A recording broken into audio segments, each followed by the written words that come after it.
So of course, the big thing to talk about today is the Columbus Blue Jackets getting to the 3rd pick in the draft. I'm really, the more I think about it, I can't believe. I mean, this story is huge. I mean, first of all, we've got Kukalainen there, who doesn't want to pick a Finnish player because he's always stereotyped to pick a Finnish player, but yet he's going to have to pick a Finnish player, right? But he will. He will pick a Finnish player, but then again, we'll be able to say you just pick Finnish players and nana poo poo. So, but that's of all the stuff I took out of the other day. So does that mean that at the draft, after he's made the pick, he can say, "I just finished picking a Finnish player"? Yeah. Who did they take in 16 or 15? Who did they take in the 15 in the first round? Who? Jack Werenski, yeah. Okay, yes. Then what pick did they have? 8th.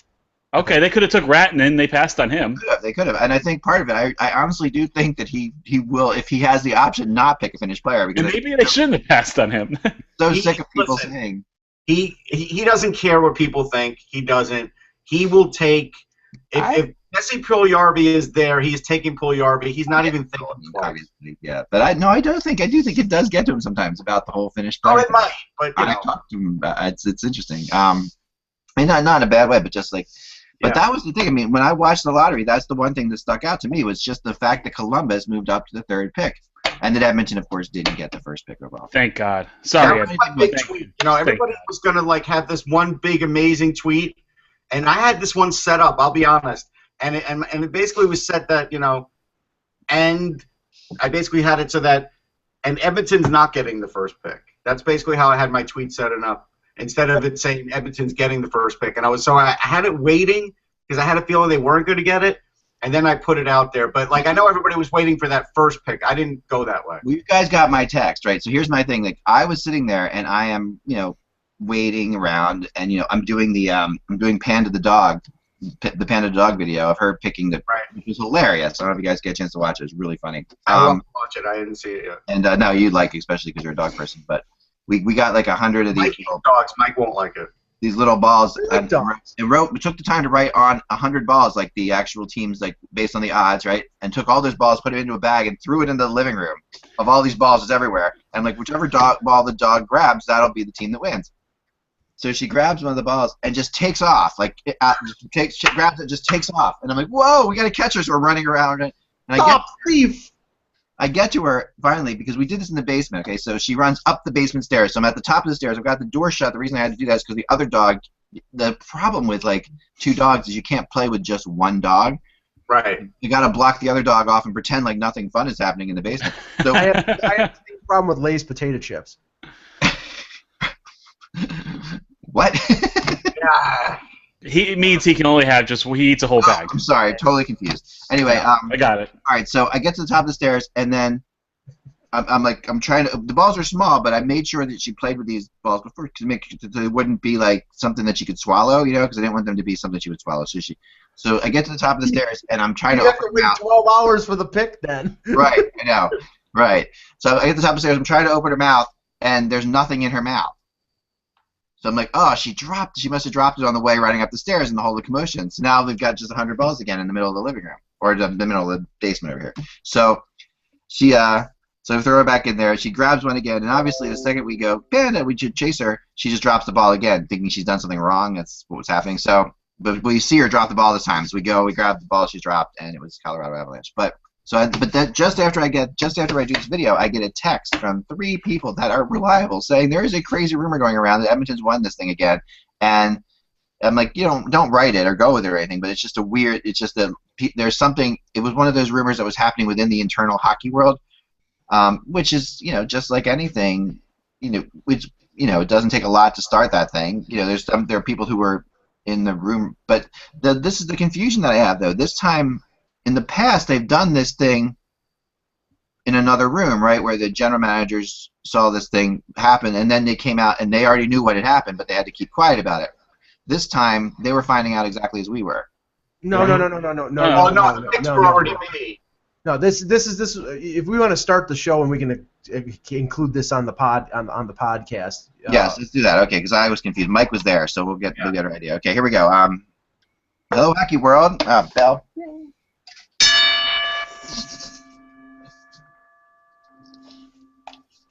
Oh. Hello, Hockey World. It's Monday, May 2nd, 2016.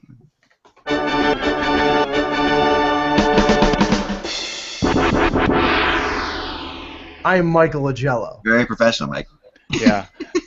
I'm helping Mike Agello ordering his Austin Matthews jersey. I'm Dan Petcher. I'm Russ Cohen from Sportsology. And I am Eklund, and you're watching the Hockey Buzzcast on HockeyBuzz.com. Today with less NHL draft lottery simulators. Now you guys asked for it. No more draft lottery simulators for the time being, at least. But yeah, so Mike, you were there, and like I did joke around in the pre-show that the big news was Columbus, but not really. Perhaps the big news was the fact that evil wins. That Maple Leafs have, I just pictured, there's a great line in The Simpsons. There's a great scene in The Simpsons where it's like a Republican convention, and there's Montgomery Burns at the top. There's like the devil over here. There's the cowboy guy over here, and all these guys are around a table. And Montgomery Burns raises a glass and says, "Too evil." Well, we're getting pretty close to that in the real Republican convention. Right. To me, this is how I picture. The liberal media. Yes, but this is how I pictured Lou Lamoriello and all these guys around a table after saying, "Yes, we did. We promised them pain. We lost like we said we would, and now we have gotten the pick." So. Well, I mean, what was it like? You were there, Mike. What was it like? Well, first of all, the process itself. Yeah, what was the process itself? Because I was very confused. On TV, we went to commercial. They went to commercial. I was like, we got 2 more picks. I'm like, we're going to commercial? That's done intentionally. That's called a tease. It was exactly. They hadn't done that in the past, so this was a tease at the. From what I understand from Jonas Siegel from Canadian Press, who was a representative of the media up in the actual room. It wasn't the general managers. It wasn't anybody that you saw on TV. Maybe there were 1 or 2 at most, but it was. I know for the Leafs, it was Steve Keogh, the media relations director, who was in the actual room. So they wanted to preserve the surprise, or if in the case of Brian Burke, the disdain of the lottery, because you could see the look on his face when Calgary fell to 6. But they didn't know. It was representatives of the team. Did they take their phones away from them or something? They took the phones away from everybody. The only person in that room who had a phone that they could access was Gary Bettman. Okay. Everybody else, including Jonas Siegel, had no electronic devices. Nothing. Wait, so is that so Gary could just do his own picture on Instagram and nobody else could? Nah, you got me. I don't know, but why don't they just do it live? Well, I guess they wanted just to make sure that the process goes right. You're afraid that something's going to go wrong with the ping pong ball machine. Exactly. So I've done much nicer things live than that. We do nicer things than that live every day. But yeah, I can tell you some stories of some of the stuff I've done live. According to the report, the determination of the first pick happened around 10 after 7. Right, and that's when the first came out that Edmonton won it. Right, which I mean, I was like, I'll believe it when I see it. I mean, but the funny thing is, and the report that came out afterward, because the winning combination was, I think, 5, 6, 8, and 13, was that Edmonton had a better chance of winning the lottery on the last ball than Toronto did. Toronto had one number remaining, so one chance in 11, 9%, and they got the winning number. All right. And Edmonton had. Wait, so that's confusing. Yeah, so this is how this isn't just as simple as the NHL lottery simulator, which it could be. But here's the thing. Does anybody on this panel think that it wasn't done correctly, or there was some sort of hanky-panky? Because I don't, and there are articles being written that the process is wrong. And that's bad journalism. And it looks shady. I don't get that. I never got that for a minute. All I got that it was boring. I got that it was boring. That's it. Yeah, to me, that kind of reporting and that kind of columns it's troll crap. They filmed the process itself, and last year they released the process. Actually, but that didn't stop writers from writing and saying, "Oh, it smelled and this is bad." But how does that work with the 3 winners? Like, I don't understand. They run 3 separate lotteries. What they did was. So they already. What I tried to explain like a few weeks ago, that it is complicated. They already have a predetermined list of number combinations. That's what, if you look at the video that I've embedded on my blog, it's basically the process. It shows the 4 balls coming out, and the guys from Ernst & Young flipping through the pages and finding the correct 4 number combinations. Like I said, the first 3 numbers came out 5, 6, and 8. There were 11 numbers remaining, 1 through 14. and Toronto only had 13 of those remaining, the number 13 of those remaining numbers. So they had one chance in 11 of winning the lottery on that last ball and won, whereas I think Edmonton had 2, or they had more than 1. So why did they do it 3 times? Well, then they do the second pick, eliminating Toronto from that because Toronto can't win it because they've already got the first pick. So it's a 13 teams, and then they do for the third pick and eliminate Winnipeg because it's 12 teams. So it's but it's a fair process. No, it's weird though. That's hard to describe. And that's why they didn't show it live. Right, it's needlessly complicated. I mean, the NHL Draft Lottery Simulator that we went to every day does the same exact thing, the same exact odds. I mean, why are we doing this needlessly? Because that could be fixed, Dak. Because that could be you can have it sponsored by Apple. They could pay millions of dollars, and you can have someone from Apple press the button. Yeah, and somebody from Apple. And someone messes with the string, they can do things to that. Anyway, that's fine. And somebody from Apple who's a big San Jose Shark fan, when the Sharks miss the playoffs next year, can program it so the Sharks win the lottery. That's right. Anything can be programmed or fixed. You can also weigh a ping pong ball. You can, but which is much easier to do to break encryption. I'm just going to say, it's easier to weigh a ping pong ball than it is to break Apple's encryption. I don't know about that. Come on. The feds can't do it. Nope, they can do it. The feds were just trying to do the right thing. They do have the code to break Apple, but they were trying not to do it. They actually have it. They can do it. They did, and they end up doing it. They did break it. They ended up doing it. And I do. That's a whole. That's a whole. Yeah. But I think that so let's assume that this needlessly complicated way is actually neededly complicated, and they so Mike so explain. Can keep going. Sorry. No. So I mean, the process was it was set up in that room, completely separate from the managers or most of the managers. So most of them or all of them did not know. And when they found out on live TV, we found out as well. And the only person of the media that knew was Jonas Siegel of CP. He was the only one up there, I believe. So I mean, to me, it's not a complicated process. I didn't say if there is any proof that process was not fixed. It was last year when Connor McDavid won. Exactly. When Edmonton won Connor McDavid, because there's no way in God's green earth that the NHL would have wanted Connor McDavid to go to Edmonton. That was the worst place for him to go. If it was fixed, it would have been Toronto or like Los Angeles last year, or Arizona or something. And if it was fixed here, he would have gone to Arizona. So. It's not fixed, and any columnist who says, and I understand you need to write a column, but that kind of irresponsible crap is worthless. Yeah, no, it's not fixed. It's not. I really don't think it's fixed. I think the NHL would love to have a way to fix it. I think they would like to fix the situation, and that you can't get a same first-round pick every year. But I like the non-playoff team tournament. No, not that. That being said, that would be so much fun. No. I'm fine. That would be awesome. Because then go ahead, Russ.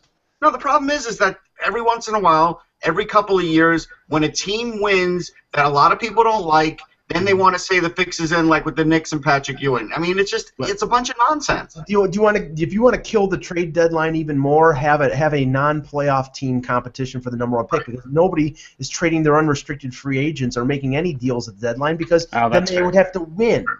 I didn't think that through. Yeah, so I mean the thing that's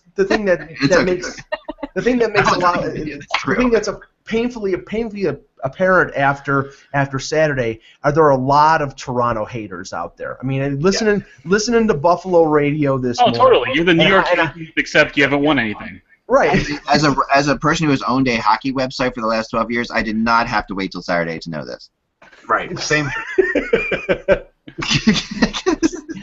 I mean, there is no number of Toronto haters that could be too many that I would think that's too. Well, that's more than I thought. I mean, you can't put a number on that. I mean, this is literally. I mean, although I would put the number 16, because on the newsportsology.com, if you check it out, we're 16 years in service for you.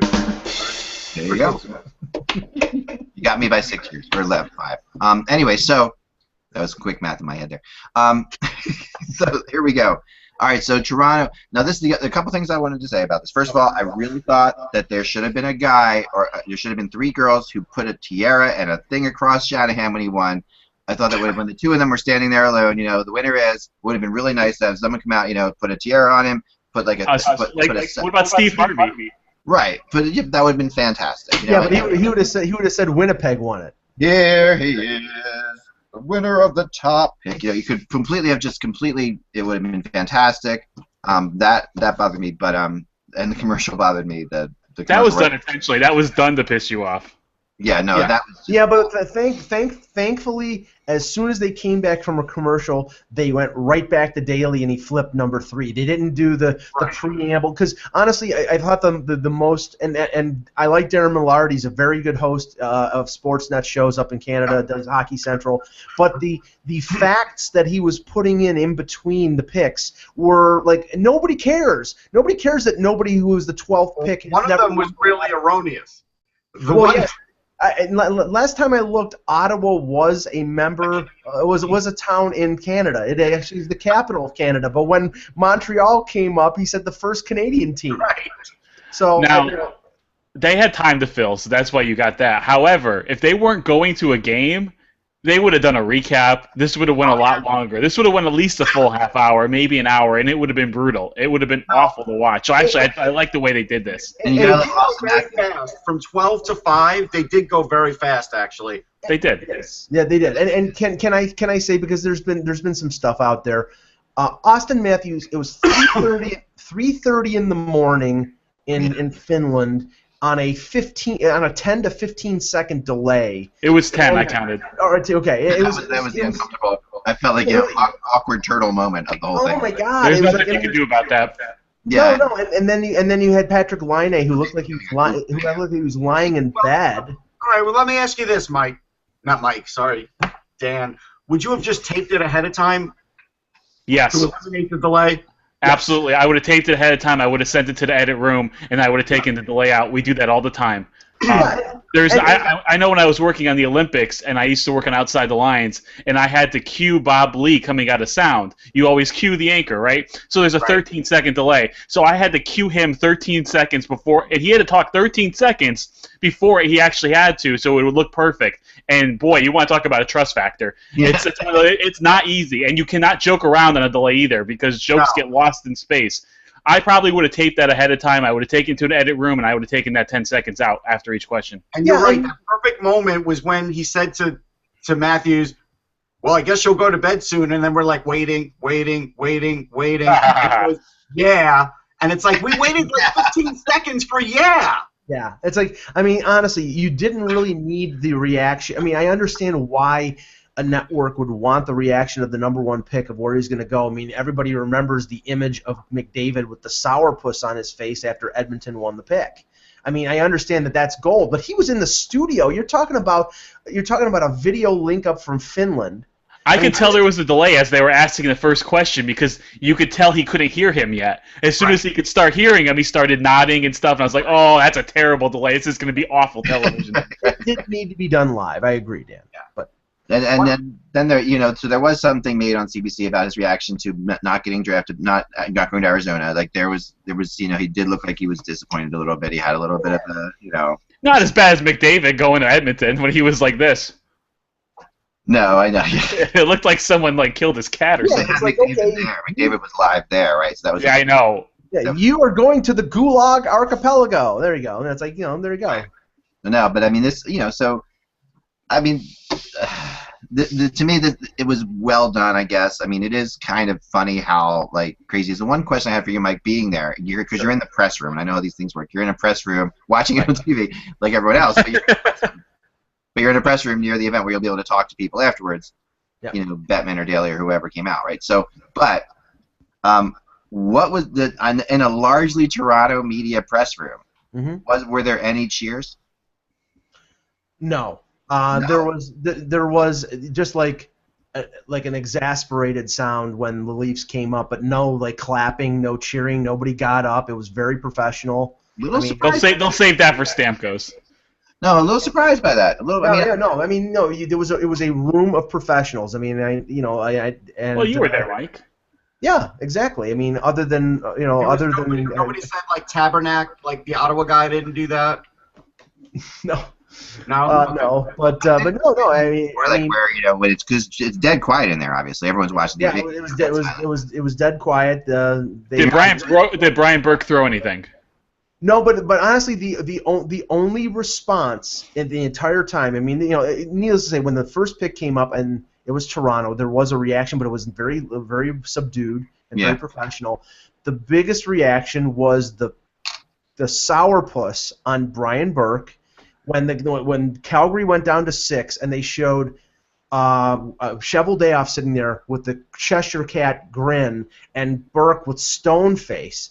There was laughter. I get that too, because there's a big difference picking between 3 and 6. Yeah, and I mean I get it as well. I mean, I'm sorry, like it changes the fate of an organization to move up from 5 to 1, and yeah, I mean, this is serious business. I mean, we talk about it as it's lottery balls, but I mean, look at the reaction in Toronto. You look at the video from Real Sports, their big sports bar near the Air Canada Center. They dropped streamers. They were running in the aisles. It was like they won this. It was like they won the Stanley Cup because now there's a reason. Although everybody's dead from who won the Stanley Cup, so nobody knows what that's like. But I saw a documentary, and if you go to the library in Toronto, you can watch it on microfiche. The last time they won the Stanley Cup. It's in black and white. Thanks, Dan. But no, there's a big difference between picking like 6 and 3. I remember a few years ago, the Islanders got jumped in a lottery, and it was a difference between picking Pietrangelo and Josh Bailey. Yeah, and I think the Leafs organization went into the draft with the right attitude. First of all, they finished dead last. They were guaranteed at least 4th. If they had gotten 4th, they were going to get a great player anyway. I mean, it's not. Go ahead. Yeah, they did the worst they could do, and they got themselves into that spot. Yeah, and I wrote yesterday, this it doesn't justify it, but this was the plan. You need luck to win the lottery, but you put yourself in the best position. And right. If people were criticizing the Sabres over the last couple of years, and now the Leafs, why? This is, I mean, unfortunately, this is the way with the system the way it is. This is the way to go. It's a reality. Go ahead. It's a reality. I mean, the Islanders tanked to get the team they wanted in the playoffs. We all knew that. Right. And the Leafs tanked to get the best chance in the lottery. We all knew that. Wait. Yeah, the Islanders tanked, but everybody keeps picking against them. Well, it doesn't matter, but they still did that because they felt like they were matched up better. We know this. Right, and the league also made them play 7 games in 9 days. Yeah, so, whatever. So but how dare they rest John Tavares? Listen, I'm just saying, but again, this is part of the... when the Rangers beat the Islanders that Thursday, I had people all over the place saying, "Have fun playing Pittsburgh."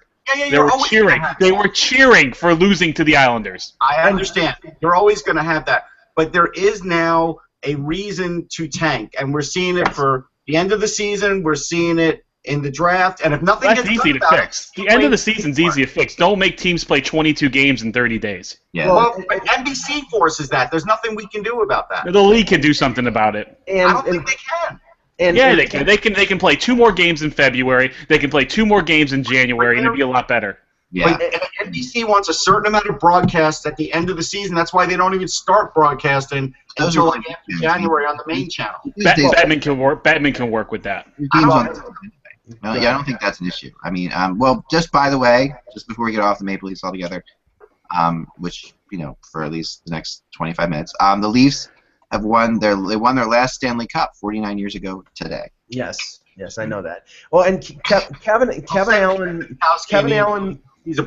made an excellent point in his article in USA Today this morning that if you look at what the Leafs did. It is the blue. I know that some people in Buffalo got upset with this, but what the Leafs did was it was almost a blueprint of what you have to do. They did not tank in the sense that these players tried. They tried all year. Absolutely. To the point that it infuriated a lot of the fan base in Toronto that they were playing so well. Now they managed it. But you also got to see a lot from some of your younger kids. They got valuable experience. You traded some players for more assets going into the draft. I think it's fantastic season. And the fascinating thing, and I know we're going to get off of it now, but the fascinating thing now, and we'll talk about this until the draft, is how this affects the direction of what the Leafs are going to do. Because Austin Matthews, he is not going to be the number one center right away. He's an 18-year-old kid. Shanahan, after the lottery, came down to the press room and said, this is not going to alter our plan in free agency. We're not going to heap all these expectations and put all this pressure on Austin Matthews. Mike Babcock is going to try to protect him. Yeah. No, because Stamkos is going to be the first-line center. Thank you very much. They are still, people think now they got Bozak, they got Kadri, they got Nylander. They can move Nylander to the wing. They can trade Bozak or trade Kadri. They could start Matthews as the third-line center and let him work his way up. It's a very good chance that your top two centers. I don't think they'll put him in third. I don't. Or they do what they did with Jack Eichel. They eased Eichel into the top line center. Right. Ryan O'Reilly was the number one center until O'Reilly got hurt late in the season, and then Eichel stepped up. Wait a second. Wait. So look, Austin Matthews was just a couple days from being drafted a year ago, correct? Right. And he played an entire year in a professional league, just passing, and did extremely well playing. Correct. It's a professional league. It's not the NHL. Not the NHL, but still, did not Eichel and McDavid who arguably, he would have been drafted after McDavid and before Eichel, perhaps. So he's in that realm. He's right in that world. Sure. Yeah. Didn't they have impact as first-line players this past season? Yeah, I think Matthews will start on the second line. I think especially against Stamkos. Because of Babcock. That's why. Right. Yeah. But I mean, they went to teams that had more talent. Both Eichel. It doesn't matter though. It's the code. Yeah, but they didn't have Babcock behind the bench. Yeah, exactly. And Babcock, I mean, he said that he wanted to play Nylander on the wing when he was called up, but because they were injured up the middle, they had to play him at center. What he's going to do is he's going to temper expectations. He's going to make sure that the rookie, he's accountable.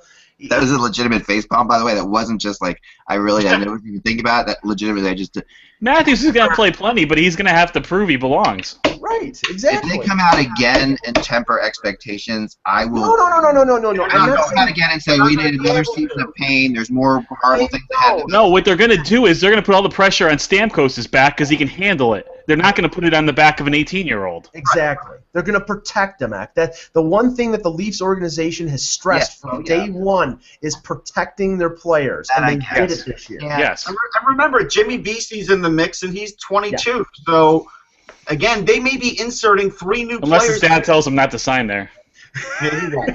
unless they something really goes wrong, they're going to have at least 2 new players and Nylander, or possibly 3 new players and Nylander without even touching the free agent market. There's no way they don't get better. Like, they're getting better. It doesn't matter. They're in the they're not tanking next year, correct? Can we get No. They're where the Sabres. The Leafs are where the Sabres were last year. The Sabres brought in O'Reilly. They had Reinhart and Eichel in the pipeline. They had Ristolainen. The Leafs are on that. They've reached the bottom. They're going to start to come up. They're probably going to end up where the Sabres ended up this year, picking 8th, 9th, 10th. But they're going to be a better team. They'll be more entertaining, and it'll be optimism in Toronto. There's reason for hope. And if they get the right players, they'll probably get Freddie Anderson as a free agent, and they'll really contend. That's what will probably happen. Yeah, I mean, it could be Freddie Anderson. It could be somebody else. I mean, I don't know if they want to pay Freddie Anderson, $4.5 million. He's not a free agent, is he? He's an RFA, right? An RFA. Yeah. I think Reimer's going back there. I do. It's possible.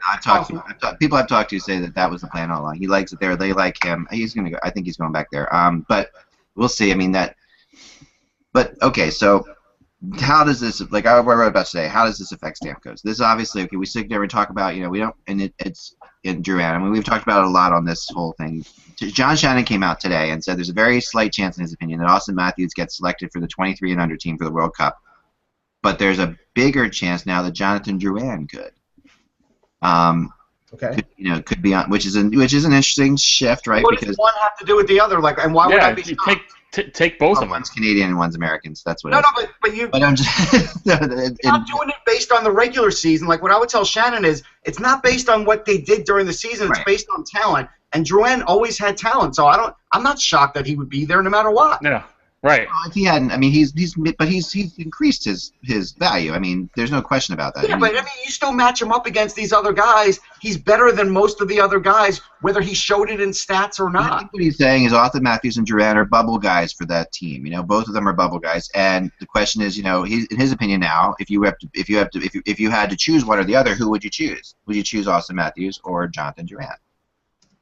Well, it depends if you want. Like, Right. If I want a center, I'm taking Matthews. Right. Well, and you know, and I think centers are what that team has the most of, perhaps. So that's something that you can look at. But yeah, I mean, based on the team, I think Duran will have a better chance of making his team. I do. What about the Based on size, though? that. You might want some more size on that roster. You know what? We always say that, and it sometimes works out and it sometimes doesn't. Because it's North American rinks too. It's not like an Olympic-sized rink. But I'm just saying, I think Duran would have a better chance of making his team based on the incumbents on the American team, not because of talent. One last piece of. But now, one more thought. Sorry, one more thought. Go ahead. On this, Austin Matthews is now a Maple Leaf. Okay, this event is in Toronto. All right. Well, he's not a Maple Leaf yet, but he will be a Maple Leaf. This event is in Toronto. They are still selling tickets for this event. Yep. Sure. And I think that Austin Matthews will make this team. I really do. I think that this team. I think he belongs, but I don't know if he's going to get caught up in bureaucracy. I mean, it's possible. But the funny thing, and I know it's not guaranteed, obviously, that Stamkos is going to the Leafs, but there's question whether Stamkos will play in the World Cup based on his blood clot situation. So it's sort of give and take here. You know, if Stamkos does go to Toronto, then that would be an attractive gate. That would be a gate attraction for the event, but. He may not be able to play. Long shot to go to Toronto, where Matthews is a Maple Leaf, right? So this to me is still like, okay, you have a long shot. He is a long shot to go to Toronto. It's not a long shot. I think the thing too is if the Leafs don't trade for Stamkos' rights, there's going to be a lot of quarters on July 1st. Not just Toronto. There's going to be a lot of markets that, to cap be damned, they'll sign him and then they'll figure out what to do with the cap. No, I agree. I mean. Dan, the opportunity to sign an impact player like Stamkos at 26 years old is going to be something that teams like Montreal and Detroit, Buffalo are going to be in. I just think that Toronto, if Toronto is interested, and I think every indication from the last few months is that they're interested. Yeah. I think they have the ability to pay the most, and I think they will. They have the ability to pay the most, and they are interested. I do agree with it. They would trade for his rights no matter what, just to talk to him. There's no question in my mind. Yeah, that could happen. But Detroit could also trade for his rights. That's what I've heard too. I mean, there's other teams. Yeah, Toronto is more of the trade than Detroit. That's where they'll lose. You could see Nazem Kadri, who's locked up to a 6-year deal at a very affordable $4.5 million, be part of a deal to get Stamkos' rights, knowing that the Leafs could sign him. Wait, no. Detroit doesn't have anybody like that to sort of dangle. No, I don't. Would you really do that? Would you actually? In a New York minute. Kadri for the rights to talk to him? They could trade Nyquist or. This is the thing. If I'm Stamkos, I'm all for that. No, listen, I'm all for that idea. First of all, by the way, do you have to approve the rights on a no trade clause? I think you do. I don't know. I think you do. I mean, because he's got a no trade clause. I don't think he can just. I think you have to approve the rights. You might have to approve it. That's a good point. No. This is because I thought this through. His contract, he has a no-move clause, no-trade clause on his current deal. He could waive the no-move, no-trade to be traded his negotiating rights to Toronto, and then once he signs his new deal, a no-move and a no-trade clause on a new deal comes into effect. But I'm just saying he could literally say to him, "No, I don't want to. I don't want to talk to them," and then there's no talk deal. to them anyway. But he could say that. I mean, that's the question is. I think you can. I don't think you can just trade rights without that. I have to find out for sure. But that's. I would think that's logical, because I think he could mix it. So we've seen there was a time way long ago when a team traded for the rights, it was like really they traded for the rights. Like they already knew they could sign him and everything was fine. And then it was like, but lately we have seen the opposite occur. We've seen a lot of guys traded and then deals not get done. And Dan Boyle. Right. So you. Thank you, Dan Boyle. And like Christian Ehrhoff and then what's his name? Dan Ham, who's like 3 times in 1 year. So we've seen this happen over and over again. There's no way I would trade a player as good as Kadri for someone's rights. I mean, that's like because only if they feel it's a sure thing, they might do that. Yeah, but there's no way of knowing. You're not going to know it's a sure thing. I don't think in this situation. But the landscape has changed with Matthews. If they had not had been fortunate to win the lottery and get Matthews, Kadri would be your number 1 or number 2 center. Now Matthews is in the loop. He's going to be yours for 7 years or 7 or 8 years at the absolute least. Matthews makes the Leafs more attractive, no question.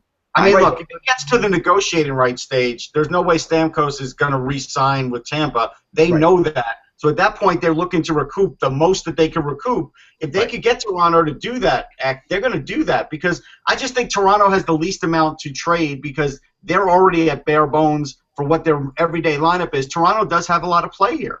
Yeah. I don't know. I mean, just from talking to people, I do think it's fair to say that the chances are still about 70% that Stamkos signs back in Tampa. And sure, I think that's probably true, but so to me, that's a big number. But Toronto got more attractive to Stamkos, no matter what. More attractive, and yes, and I wrote today. Okay, you have the play of Duran, right? Duran's play picking up, that helps. Matthews helps. This all helps Toronto, but it also Duran really just means that it's easier to not sign Stamkos, but only by a little bit from talking to people. Like really, this is Duran's playing well right now. There's still they're not completely healed over. It's not like a perfect marriage yet. Again, I say that the play of Kucherov and the fact that they're probably going to have to pay him big money is another another swaying factor as well. They're not going to try to sign him to a 2-year bridge deal when he's scoring like he's scoring.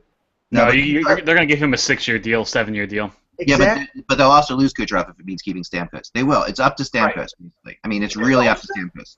And Kucherov. I mean, it's not like we'd rather sign Kucherov than Stamkos. No, it means Kucherov depends on Stamkos. Stamkos does not. Yeah, but Kucherov is younger and doesn't have a steel rod in his leg. Yeah. So it doesn't matter. The steel rod doesn't matter. Stamkos is more than just Stamkos on the ice too. He's more. He's not going to cost $11 million though. It's a number of factors. Remember, taxes. There is no state income tax in Florida. Remember that. So and Canada taxes are way different. So there's he doesn't have to get up to the same. He can be like 10 to 15% lower in Tampa and match the price wise. So Toronto can't do anything about that. Right? That's like something that they can't actually match Tampa's best price. The other thing, Ak, is he wins in Toronto. He's a god. Yeah, but that's I mean, honestly, a lot of players over a long time now. I'm not overselling it here. If he goes to Toronto and Toronto in the next 5 to 6 years wins the Stanley Cup, Steven Stamkos will be the most popular Toronto Maple Leaf in the history of the organization. He can also stay in Tampa, maybe be in the finals next year. Sure.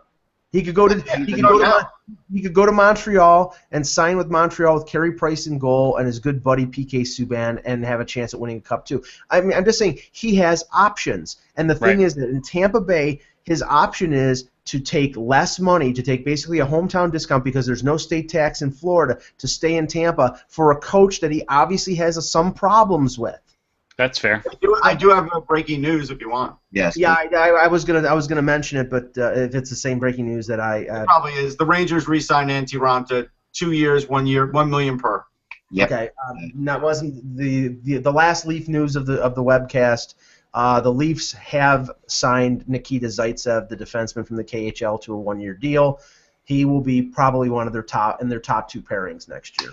Good prospect. There you go. There you go. I mean, and this what winning the lottery does more than Stamkos is makes the Leafs more attractive to other people. So I mean, there's no question. I mean, if players who aren't necessarily franchise players, but players who are very very good, top 6 players, top 4 defensemen, that's definitely the case here. And they have a lot of money. They've managed it to have a lot of money.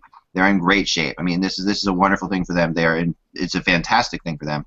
Yep. And I don't know how much it affects the Stamkos thing. I think is really still to be determined. But I think other stuff is there's no question. This is a wonderful thing. They're not going to go big time shopping until they know what Stamkos is going to do. That's for sure. I think moving into the final turn on the Jimmy Vesey sweepstakes, the Leafs have the lead now because you have the possibility of him either playing with Matthews or Nylander, or if they sign Stamkos. There are a lot of attractive options for a guy who signs a 2-year deal, plays on in a scoring role, and then gets to be an RFA. He could make big money really quickly. Like Ryan Johansson and James Neal. Right. Awesome. Right. Well, true. An RFA next year. Yeah. All right. Yeah. Interesting. Sorry. All right. No, that's no. It's really, This story just aggravates me. I know. No, it does too with me too. And the Vesey thing is such a shell game because people really close to him have told me that he's going to Boston, and but yeah, at the same time, this could be a complete shell game, and if it is, a lot of people have to. I think that he is put out there. I think he's told his friends he's going to Boston. I think there's a whole lot of stuff going on there to really maybe clear his dad or whatever, make sure everything's like sure. Yeah.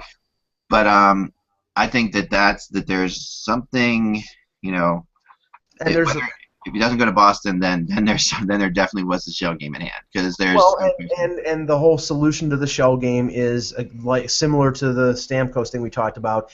Before August 15th, if Lou Lamoriello approaches David Poile and trades for his negotiating, it gives Nashville a player or a draft pick. It gives them something to show for it. If otherwise, he walks away, they get nothing for a third-round pick that they drafted 4 years ago.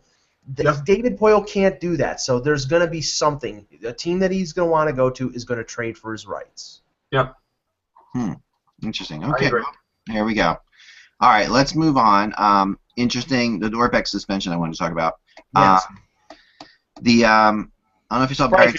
I'm surprised he didn't get the fine that Wilson got. Yeah.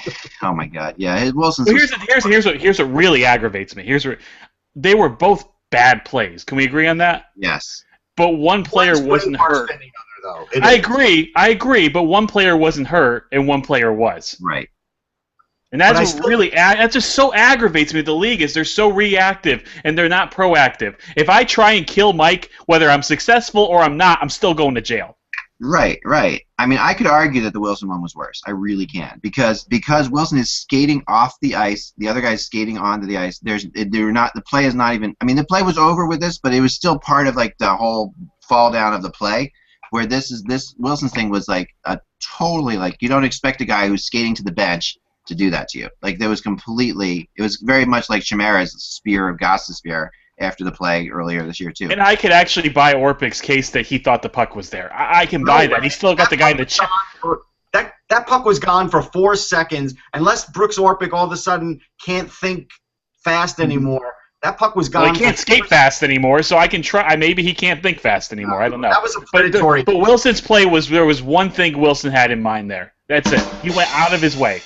Yeah, that was. Wilson went out of his way to intimidate. I told you that. But I think the Orpik hit was predatory. Like he basically absolutely. He went after a guy without the puck to the head with a guy who already has a history of concussions. Yep. Yeah. If that was a regular season, it'd be 10 games. Yeah. And like we said, we're talking about Chimera, Wilson, Orpik. There's a running thing here where this Capitals team is a dirty team right now. I mean, I saw it last year. When they targeted Islanders defensemen. They ended Wisnowski's career. They went after DeHaan. And then they bragged about it. They said, if a player gets hurt, it's a good penalty. It's a good penalty to take. And they laughed about it. And the league did nothing. Once again, proactive, reactive. I think honestly, this might get me in trouble. The Department of Player Safety is in over its head. It is. I'm sorry. Yeah. And part of the problem is I'm sorry. I'm going to go on a rant here. Part of the problem is they try and get fighting out of the game because you want to know why? When there's concussions with fighting, the league is vulnerable there. The league is vulnerable in lawsuits. But these ticky-tack things, these stick falls, all this stuff has continued to spike as fighting goes down. It should let the players police themselves. Here's the one thing, though, I'm going to counter with. I don't think they've tried to take fighting out of the game. I think they've tried to make fighting safer. I think that's what they've tried to do. Well, they have. I mean, the instigator penalty has been a problem. Like I think has taken fighting out of the game. I think but fighting's not out of the game, so they didn't try that hard to take fighting out of the game. They didn't. Although when was the last time you saw an instigator penalty called? I thought about that the other day. They never call it. Yeah, they never call it. It really has gone away. More playoff fights, and some of them are not even being logged as fights. But they're fights. Punches are being thrown. Yeah. It's just there's so much there's also a lack of respect in the game right now. It's crazy. And if these players were held accountable, if it's a 10-game suspension in the regular season, it should be a 10-game suspension now. Yeah, and like I said, this games is a lot. It is the game crap that I can't stand the end of the game. Like, they're setting the tone for next game. I hate that too. It's awful. And that to me has gotten out of hand because guys are getting hurt in those things, and that's like ridiculous. Yeah, with 15 seconds to go in a game, if you're down by 2 or 3 goals, you have to worry about your players. You do. You do. You have to put the players that you think are expendable out there. Yeah. Barry Trotz came out and said he's not surprised by Orpik's suspension length because they're facing the Penguins. You gotta love that. That's ridiculous. Ridiculous. No, but that's showmanship. That's all he's doing. That's basically okay. I'm when the next call comes up, I better get the advantage. It's a little. Right. It is a little. Let's address one thing. Every fan base thinks they get screwed by referees in the league. Every single one. Every single fan base. I've seen so many instances of it. Like the Ranger fans say, "Oh, look at the Penguins; they get favored." Somebody else says the Rangers get favored. Most of the Rangers fans say they get screwed. I get it every night. Islander fans, I get it, and what I say to them is this: we watch all the games. It's equally as inconsistent league-wide. It's not you. It's not them. It's not them. It's league-wide inconsistencies. Yeah. Because there were games, there have been playoff games where you could basically kill somebody and maybe get a 2-minute penalty. Islanders Lightning Game 3, there were like 12 power plays, and some of them, like someone put an arm on someone's shoulder and then took it off, and that's what drives you nuts is what the inconsistencies. Are we letting them play? Or are we not letting them play? Well, this is the thing, right? This is the human element of refereeing a game. They're trying in some games to not let it get out of control, so they call too many penalties. Right. And I sort of understand the mentality with that because if they feel like it's getting ramped up, they want to sort of keep it under control. Just give out some tens. Element. It's hard to control that. It is. But just give out some tens. No one gives out tens anymore, but things boil over. Be like, if you guys don't knock it off right now, you're getting tens. I mean, the thing that stunned me the most is after seeing that hit, because I didn't see it live, was the fact that he didn't get a match penalty. He didn't get a 5-minute penalty. He got a 2-minute minor. Yeah. I mean, it's at some point, that should be reviewable. Honestly, you should be able to review that.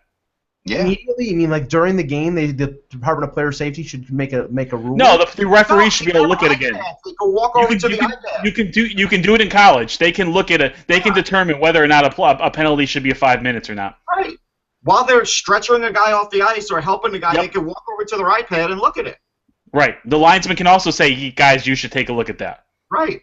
It happened in the ECA championship game between Harvard and Quinnipiac. A player, Sam Annis, was boarded into and it was originally a 2-minute penalty, and they said, well, let's look at this. And they looked at it, and they got it right. And also, when especially in the playoffs, you don't want to get it wrong. You don't want to call a 5-minute major and it not be a 5-minute major. If we're reviewing everything else, we should be able to look at that. It wouldn't take that long.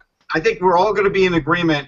We're all sort of deathly afraid there's going to be a repeat of the Dallas Cup win this year in the Stanley Cups for some call or not call or video or not video. Like, I'm worried about it. I am too. No, it's legit. I mean, we almost saw it the other night, the overtime goal in Washington, right? I mean, it was like Washington goes on the ice, everybody's cheering, and then wait a second, we got to review it. Thank God that was called a goal, because when I looked at it, it's like, okay, whatever is called here is going to be impossible to overturn, and then finally they got the right angle of it. Yeah, and all the hats were on the ice. I mean, it was a perfect storm of all the possible wrong things that could happen. Losing your hat for a non-hat trick, that's an uncool moment when your goal's called back. That happened to Philly this year too. Everybody threw their hats out. Man. They thought there was a hat trick and there wasn't. There's nothing worse. That's got to be right up there. That's got to be right up there with the worst possible things that can happen to you. Actually, it was last year, it wasn't this year. Yeah. I only threw my hat once on the ice for a hat trick. Actually, I only did once because hats are expensive. I'm sorry, and I usually like what I wear. Yeah, I was a kid, and Kent Manderville scored for the Whalers. Kent Manderville scored a penalty shot, game-winning goal for a hat trick, and I was like, I am never seeing this again in my life. And I just took my hat and I flung it right on the ice. Yeah, Kent Manderville, who will always live in Toronto Maple Leafs lore for being deked out of his jock by Wayne Gretzky in Game 7 of '93. Listen, a lot of people were. I mean, come on. I know. Yeah, come on. That was a game. Yeah. They played for the Flyers, the Maple Leafs, the Whalers, and the Rangers, didn't he? No, he didn't play for the Rangers, I don't think. The Flyers? He played for the Flyers, yeah. Let's see. He was. He was. He went to school with my wife, actually, Cornell. It was Vanderbilt. Yeah, no, I mean, Anderville's a good player, a really good player. He was a good player. But I think for the most part, it's hard to referee these games. I think we are micromanaging, but I do think they're making mistakes. I do. Yeah, I agree with that. Okay, he played for the Maple Leafs, the Oilers briefly, Right. the Whalers, then the Hurricanes, the Flyers, and the Penguins. There you go. The Penguins, yeah. Yep. He made his way around. Division after the Flyers. He played 646 games. Yeah, So who's playing tonight? Who's playing tonight? Pittsburgh and Washington.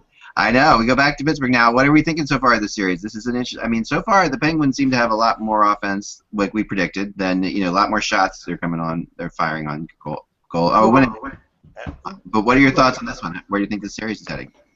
Well, one thing that's been noticeable is that it's taken a ridiculously the goals that Pittsburgh has scored on Holtby have been tips, have been shots just inside the pole. For them to score on Holtby, it's going to have to be. It doesn't seem to be fluky goals. It's goals that are just like. I mean, he's playing very well. Not to say that Matt Murray isn't playing well, but the goaltending battle right now is being won by Holtby. I mean, the only reason that Washington lost that game 2 was what were they? They had like 6 shots after 35 minutes of the game. I mean, it's surprising that Barry Trotz's team, that this team that's currently constructed, was so dominated and could not generate any kind of offense in that game. I don't think that'll be the case tonight. I think they'll come out and they'll press the attack more. If Matt Murray can withstand it, then then Pittsburgh has a good chance of win. But I picked Washington in this series. I have no reason to go away from that.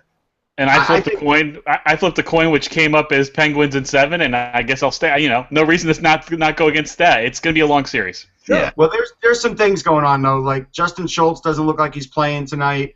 Pouliot's in. I actually think it's a plus for Orpik not to be in for the Caps because they'll be faster now. Yeah. And I think they need to be faster against the Penguins. I don't think Orpik necessarily helped them in that last game. So I think having another guy with push from the blue line is going to help. I think their defense has played well. Holtby's played great, as we all expected. Yes. And I think in the end result, Pittsburgh is already having to make more adjustments than the Caps. I think Pittsburgh's having to work a lot harder to stay in this series than the Caps. That's just my feeling. So I'm not worried about the Caps losing. The ironic thing is, Russ, is that Orpik rushed back from that concussion in the first series to get back in the lineup. And in a way, I mean, obviously he would rather be in there, but maybe being off for 3 games, it will give him a chance to actually clear his head. I know that Olli Maatta is going to need a couple weeks to clear his head after that. Yeah. They said maybe round 2. If they get in round 2, we'll see. Yep. Yeah, that makes sense. I mean, it is a shame. I do think that they're making the right move by bringing in Pouliot as the guy. I think that he's the guy that they should bring in. I mean, I know that the other. As far as the Pittsburgh side of things, I think that. Well, I mean, it doesn't bode well for Justin Schultz because again, this is a guy they went out of their way trading for, and now they're starting to scratch him. Yeah, I think what Justin Schultz is he's like another version of the player they have a lot of. If Daly goes down or if Letang goes down, you bring in Justin Schultz to play that spot, right? But they Pouliot's more rounded. Mata's more well-rounded. So I think that really close. I don't know if he's even better defensively than Schultz. Okay. But if you want to say he's faster, he is faster. So if you want to say they did it for tempo, then I'm with you. Yeah. Let's talk a little bit about the San Jose Nashville series, which I think has really been a great one to watch so far. I mean, a lot of people. These games are really solid. I think Pekka Rinne. I mean, you guys were talking about his knee the other night, last night on texting. I mean, Pekka Rinne looks as fast as could be to me. I watch him all the time, and some of the saves he's made in the series are phenomenal. He's made some phenomenal saves, but I just don't think he's as fast as he can be for whatever reason. Whether it's a knee, whether it's just a lot of games. I think everybody's making a big deal out of the double leg one, but the goal and the puck went in. So I mean. I can't get enamored with a goalie's flexibility. I'm just talking about his speed post to post, and it looks a little off to me. I could be wrong. I mean, Martin Jones has been phenomenal. He's been the story of the series. I mean, yes. And without him, the Predators are up 2 games now. I mean, it really, especially up the last game. I mean, the first game there were moments, but last night Martin Jones won that game. Yeah. But to me, it's apparent right now that if you match up these 2 teams, I mean. Nashville's offense improved dramatically with the addition of Johansson. They actually have a #1 center now for the first time in years. Yep. But their offense is not anywhere close to what San Jose's is. I mean, you're right. You know, Actually, I think Johansson's overrated. I mean, I think Johansson's doing. He's not overrated. He's not overrated, but he hasn't made the impact they're hoping he's. Definitely see why certain coaches have hated Johansson when you watch him play. Like there's. I get it, Ek. I get it. You know what I mean? He is so soft on the puck at times. It's crazy. Like the thing is, Ek, is because of that disparity, Rene's got to be perfect. Oh yeah. Yes. He's got to be perfect for them to win, and he's been good, but he's not perfect. So to me, and I mean, it looks to me like San Jose. Not that they're gonna have an easy time, but I think it's gonna be like a 5-game series, maybe 6 at the most. But I think San Jose is the better team right now. If they split in Nashville, the series is over with. Well, remember, San Jose is the best road team, and they had to win. You almost had to win a game in San Jose, in my mind, for the Predators. Yeah, I would say that was definitely on their mind. You can't deny that. Yeah, they went hard. I mean, that was. I mean, they almost played a perfect game last night. They really did. For the Predators, they almost played a perfect road game, and they lost. You know, that does take a lot out of you. It shows that the Sharks have talent, and you know, Pavelski is amazing. I mean, there's certain players on the Sharks that are just really Couture and Pavelski have just picked it up. You know, I just want to point out for this year, not only is Johansson only 23, so you have to cut him a little break as a power forward. He had 60 points. Like, I don't know why he gets puts up points. No, the frustrating thing about it is not that. I mean, he puts up points, no question about it. But he's like. But he's not going to be that other player. That's not his game. It never was. How big is he?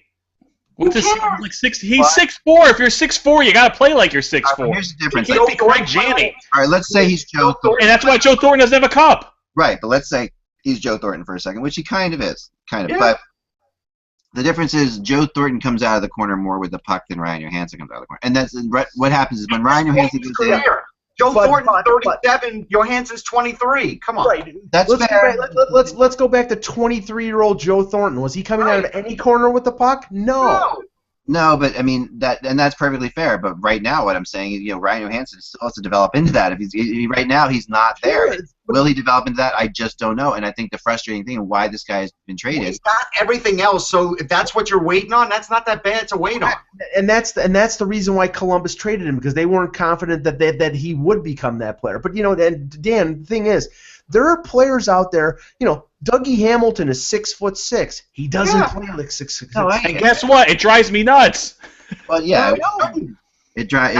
Players are. That's what they are. No, I know, and that a little bit of that is, I think, like our Patrick Division mentality that we grew up with, where you know, and that's why Boston got. That's why. Why do you think Brock Nelson aggravates the hell out of me? He's 6'3". Throw your body around.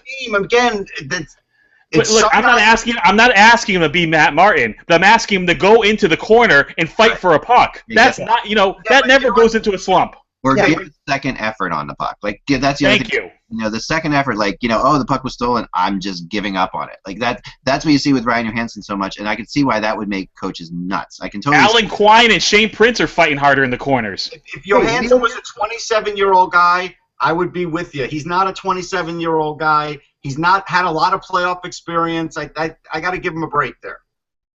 Yeah, I mean, I think Johansson's a good player. I like Johansson. I just want more from him. I still think it was a good trade. I'm not saying that. I'm just, I agree. All I'm saying is you can see where the frustration comes from. That's all I'm saying is you can see where it's coming from, and because there are things about him. He could score 75 points, and everybody would still say the same thing. That's all. No, I mean he could score 50 points, but if he was giving the second effort, it would be different. It's like, to me, it's just there's the effort is the problem. Like, it looks, and some players are just big, and it looks like they're not trying, and so that's hard to, like, you know, hard to. I think, look, after this year, I think you're going to see a different guy next year anyhow, because he had the hard ailment this year. He didn't get to train the way he wanted to train. His whole year didn't start out the way that you would want to start out.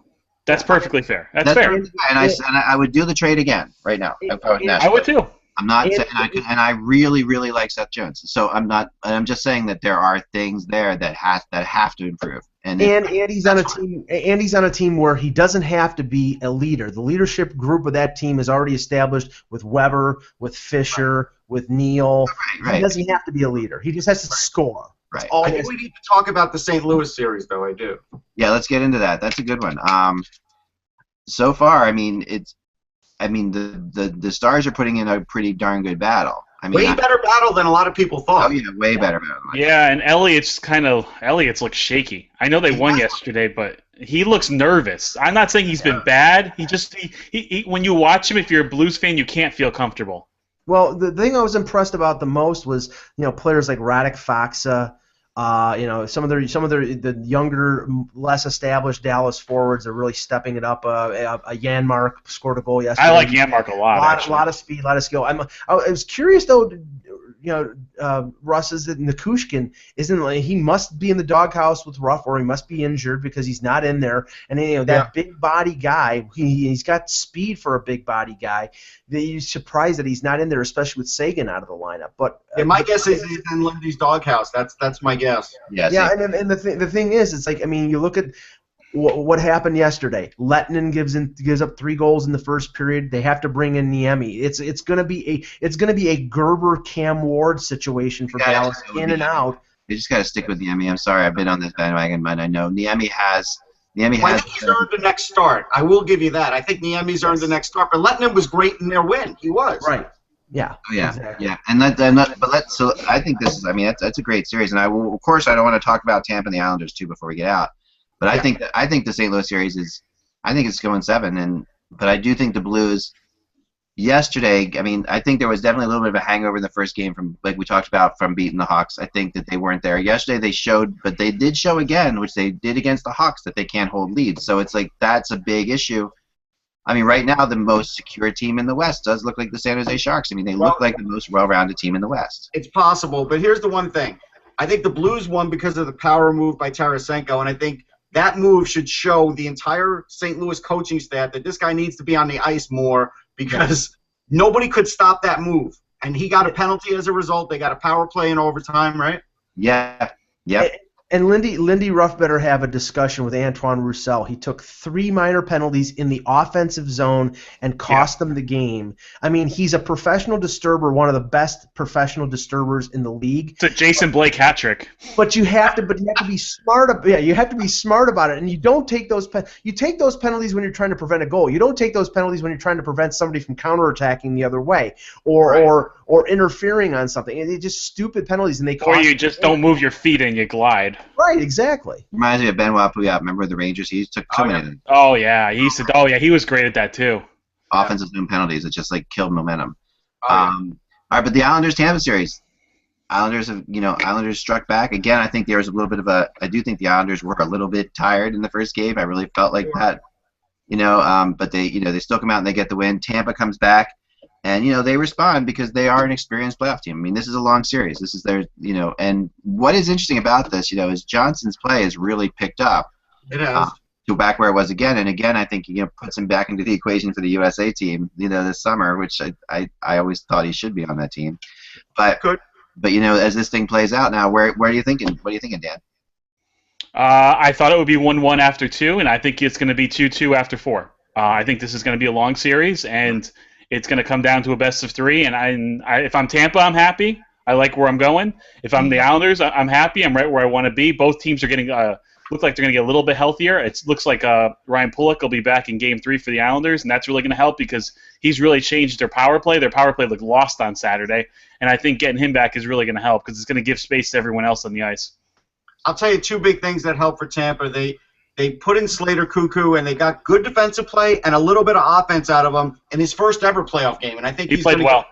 Yeah, he played well. I think he's going to get more games. And I think they finally figured out that Victor Hedman should shoot more. And I think Victor Hedman's figured that out. And now that's another thing that should worry the Islanders a little bit. The Islanders' comeback ability is still great, and their grit is still great. If you're the Islanders, that's great that Hedman scored that goal. But, it was going 5 feet wide and it hit a skate. So, obviously, you want Hedman shooting more and being aggressive. I get that. Absolutely. I get that. Yeah, no, I think the Islanders are still showing an amazing grit. I agree with you, Russ. They still. And I do think the Islanders do have. I think it's going to be rocking in Brooklyn tomorrow night, and the first 10 minutes are going to be really interesting. Yeah, that's I can't wait to see. You will not hear a "Let's Go Lightning" chant in Brooklyn like you heard a "Let's Go Islander" chant in. Right. There's a lot. Tickets are available because my best friend was looking, and he could still buy tickets to tomorrow night's game. I know, but you know what I mean though. When they played Florida, I was at the Florida games.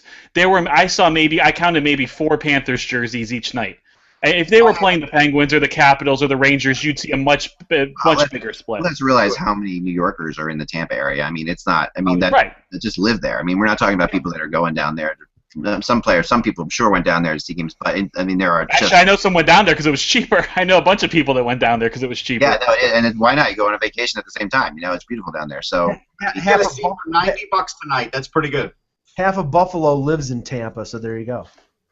Yeah, I mean, New York, that's why, I mean, check out the Rangers in the Panthers building is insane. That's just like completely.